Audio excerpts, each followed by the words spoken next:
আর picnic party আমরা এখন একটা পিকনিক 2-3 দিনের মাঝে খাবো। ওই যে তারা চাইছিল যে এইখানে খাইতে, কিন্তু আমরা ওই যে দূরে ক্ষেত বাড়িতে খাবো, ওইদিকে দূরে, মানে বাড়ির কাছাকাছি কি পিকনিক খাইল যায়।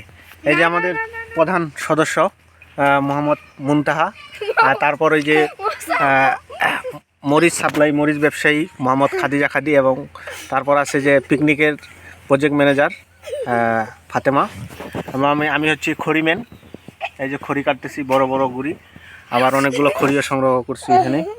এই যে পিকনিক হবে, আমাদের গরু গোস্ত হবে, না হয় ব্রয়লার মুরগি হবে, কিছু একটা হবে। আমরা মশলা টশলা বাড়ি থেকে বাটি নিয়ে যাবো। তারপর যা যা আছে, খড়ি তো এগুলো হয়ে গেছে। একজন ছোট সদস্য, সে হচ্ছে পানি উভা, সে বালতি বালতিতে পানি দিবে, তরকারির পানি, ভাতের পানি। তা দেখেন এই যে করতেছে, তার চান্দা আমরা ধরছি মাত্র 10 টাকা পানি ওভার। সে গোস্তই খাবে মাত্র 1-2টা। এই যে মোবাইল নিতে চায় আবার। হ্যাঁ হ্যাঁ। এবং আমি হইলাম প্রধান আর কি খড়িম্যান। আমি খালি দিন রাত খড়ি কাটে পিকনিকের যত খড়ি আছে জোগাড় দিব।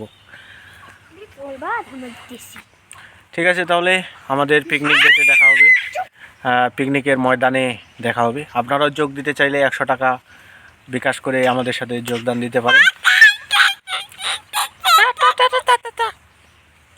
টা